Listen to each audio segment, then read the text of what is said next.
उत्तर प्रदेश में जारी हुआ नया फरमान। अब शादी समारोहों में शामिल हो सकेंगे महज 100 लोग, साथ ही बैंड और डीजे पर भी लगी रोक। उत्तर प्रदेश में कोरोना संक्रमण के सेकेंड वेव को देखते हुए योगी आदित्यनाथ सरकार ने शादी समारोह के लिए एक बार फिर से एडवाइजरी जारी की है। इसके अंतर्गत शादी में 100 लोगों के शामिल होने की इजाजत दी गई है। इतना ही नहीं, शादी में बैंड और डीजे पर पूरी तरह से पाबंदी लगा दी गई है। सरकार ने नियमों का उल्लंघन करने वालों पर मुकदमा दर्ज कर कार्रवाई के निर्देश भी दिए हैं। इसके साथ ही बुजुर्गों और बीमार लोगों को शादियों में शामिल होने पर भी रोक लगा दी गई है। आपको बता दें कि सरकार ने शादी और अन्य सामूहिक समारोहों में अधिकतम 100 लोगों की नई संख्या तय की है। विवाह समारोह में 200 लोगों की जगह अब 100 मेहमान ही शामिल हो सकेंगे। किसी मैरिज हॉल की क्षमता यदि 100 लोगों की है तो वहां अब 50 लोग ही आ सकेंगे। घपलों और घोटाले में चर्चित लखनऊ विकास प्राधिकरण में अब काम करने वाले कामचोर कर्मचारियों की खैर नहीं। 50 साल से ज्यादा ऊपर वालों को अब बाहर का रास्ता दिखाया जाएगा, जिसके आदेश एलडीए के कार्यवाहक अभिषेक प्रकाश ने दिए हैं। आपको बता दें, एलडीए वीसी अभिषेक प्रकाश के आदेश पर अधिष्ठान विभाग ने करीब 450 कर्मचारियों की एक सूची तैयार की है, जिसमें इनके काम, विभागीय कार्यवाही, शिकायतों व जांच रिपोर्ट के रिकॉर्ड को स्क्रीनिंग कमेटी के सामने रखा जाएगा। अधिष्ठान विभाग को संकेत दे दिए गए हैं कि इसी सप्ताह स्क्रीनिंग कमेटी की बैठक हो सकती है। इसके बाद अंतिम रूप से चयनित कर्मचारियों को अनिवार्य सेवानिवृत्ति दिए जाने की कार्यवाही एलडीए शुरू कर देगा। भ्रष्ट और ड्यूटी से गायब रहने वालों पर नजर रहेगी।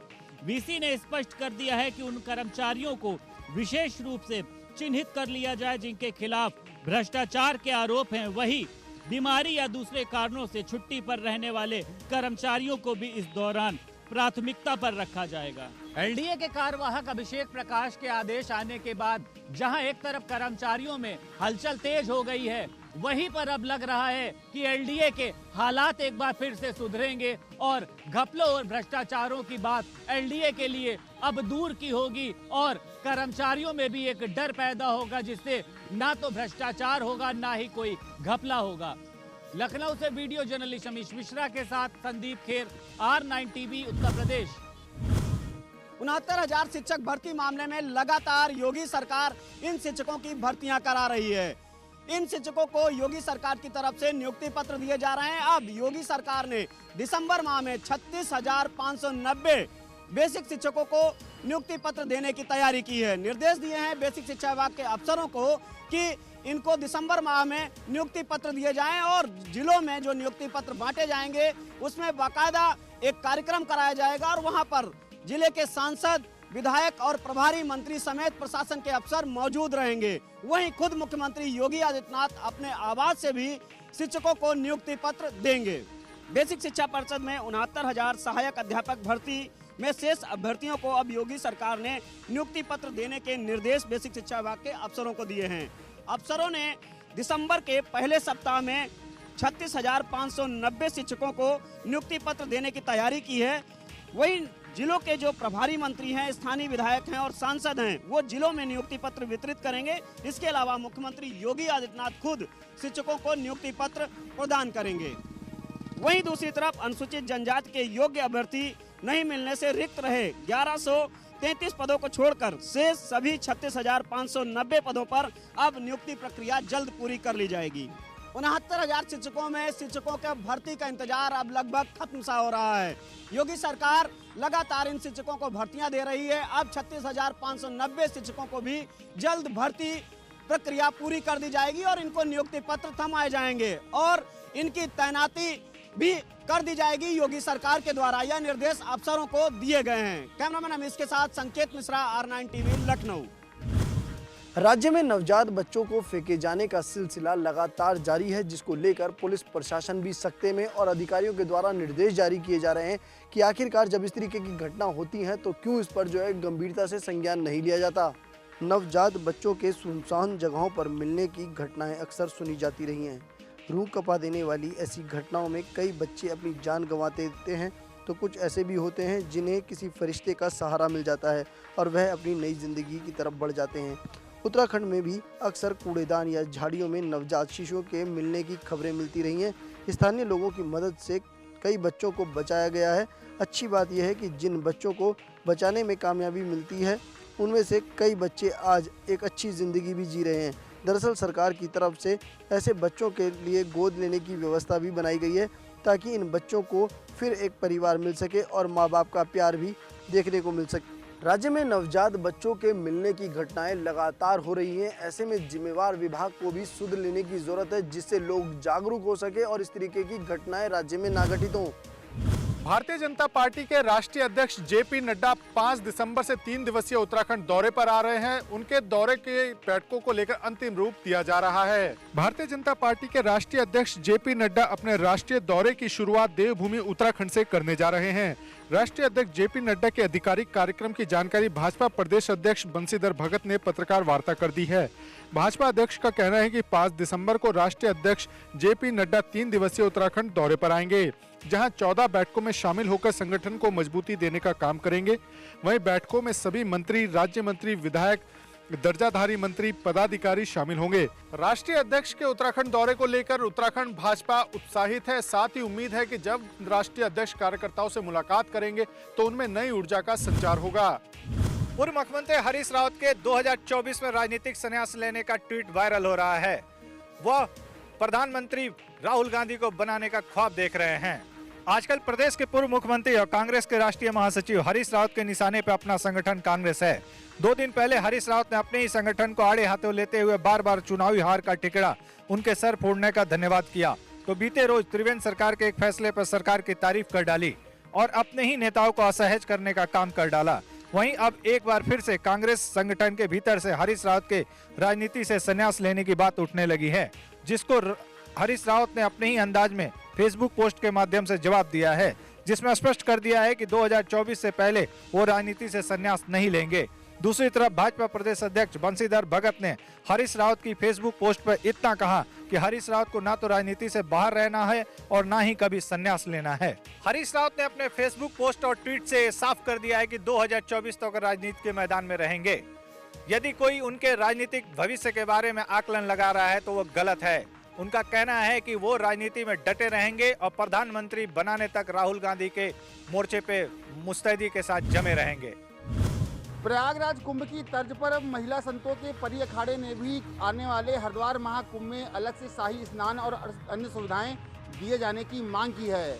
आज परी अखाड़े की महामंडलेश्वर त्रिकाल भवंता हरिद्वार के मेला नियंत्रण कक्ष पहुंची और उन्होंने मेलाधिकारी और अपर मेलाधिकारी से मिलकर इस कुंभ में बड़ी संख्या में अपने संतों को ठहराने के लिए अलग से जगह की भी मांग की।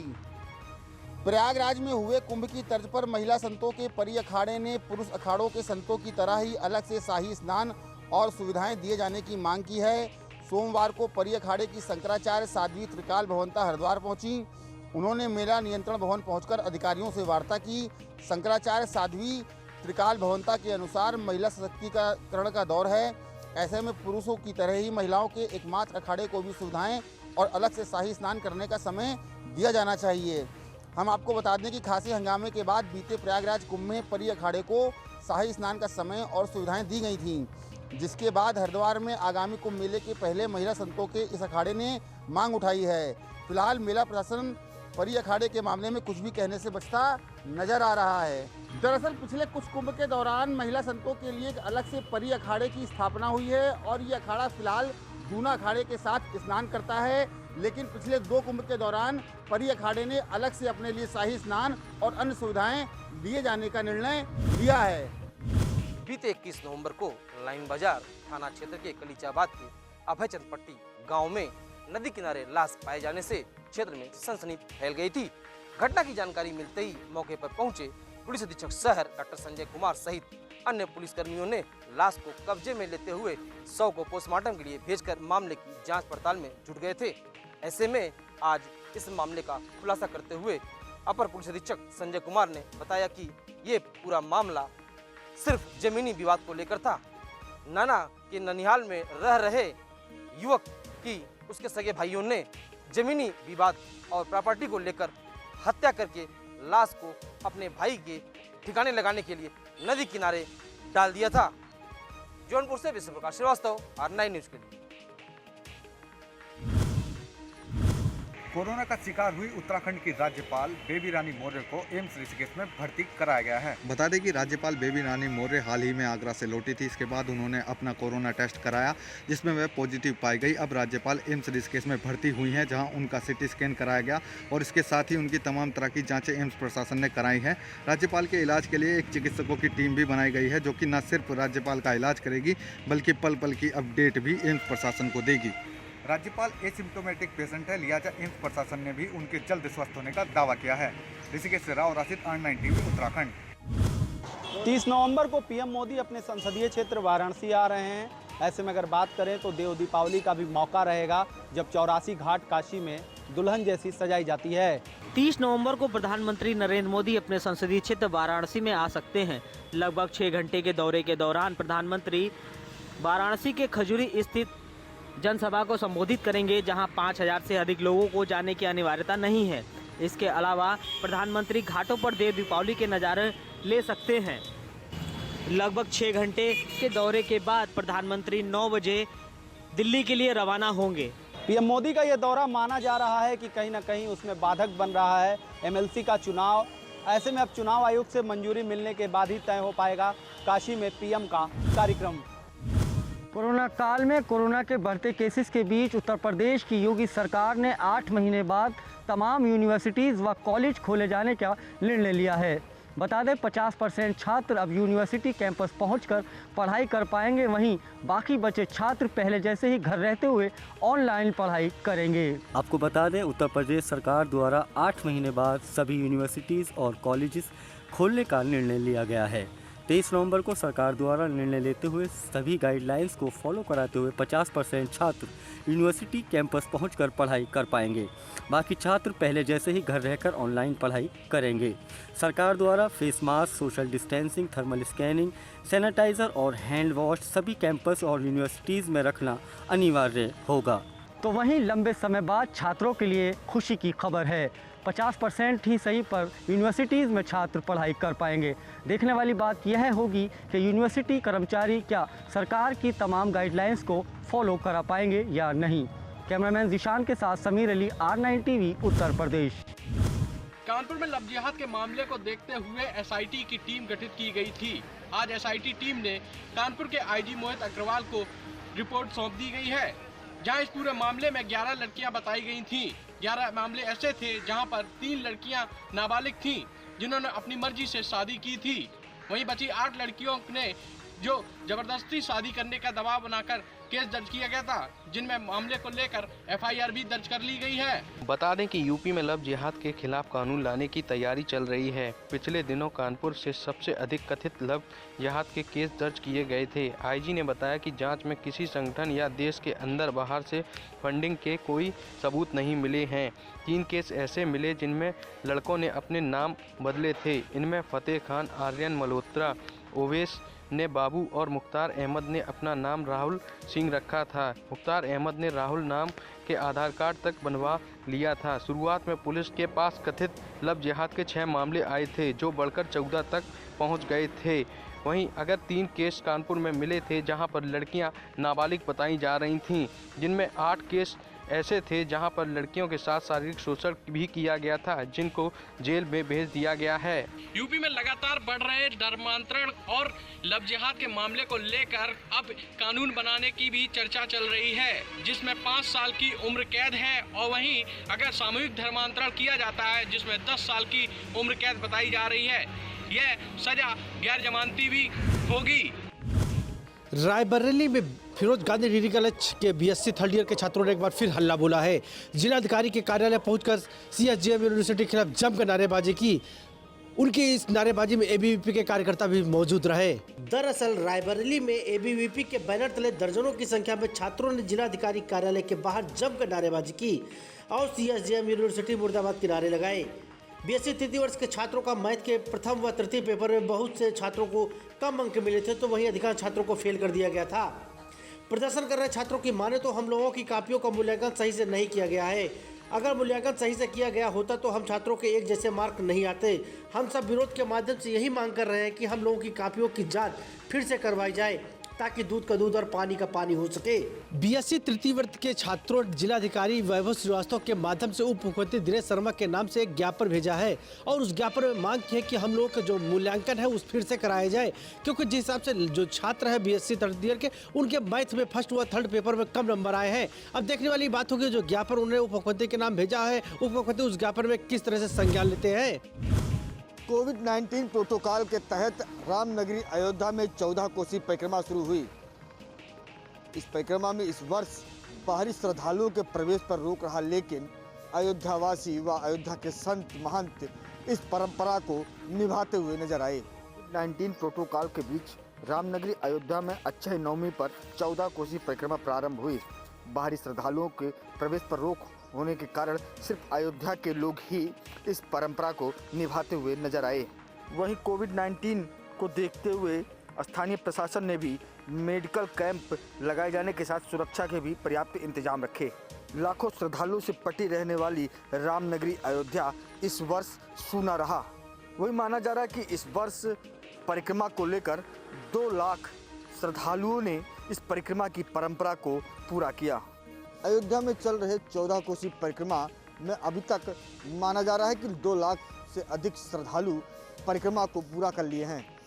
25 घंटों से लगातार चल रही इस परिक्रमा को लेकर प्रशासन ने भी पुख्ता इंतजाम किया है।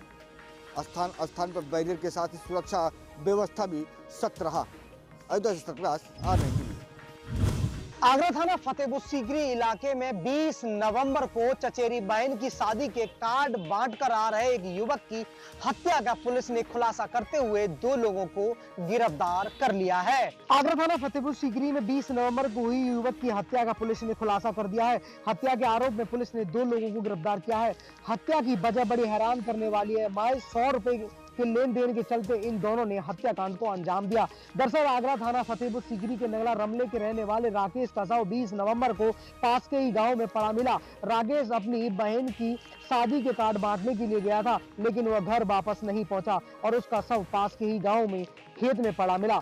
घटना की जानकारी पर मौके पर पहुंची पुलिस ने पूरे मामले की जांच पड़ताल की तो पता चला कि 100 रुपए के विवाद के पीछे गांव के पास के रहने वाले 2 लोगों ने, जिनसे 100 रुपए के पीछे विवाद था, उन्हीं दोनों लोगों ने फंदा बनाकर गला घोंटकर उसकी हत्या कर दी। फिलहाल पुलिस ने रामहंस और ठकुरेंद्र को गिरफ्तार किया है और अब पुलिस दोनों को जेल भेजने की तैयारी कर रही है। मृतक राकेश की हत्या बड़ी हैरान करने वाली है। पुलिस ने रामहंस और ठकुरेंद्र को गिरफ्तार किया है। दोनों से पूछताछ करने में खुलासा हुआ कि इन दोनों लोगों से मृतक राकेश का 100 रुपए को लेकर विवाद था। इसी की रंजिश कई वर्षों से चली आ रही थी। बस महज 100 रुपए के पीछे इन दोनों ने राकेश की गला घोंटकर हत्या कर दी। फिलहाल अब पुलिस दोनों को जेल भेज रही है।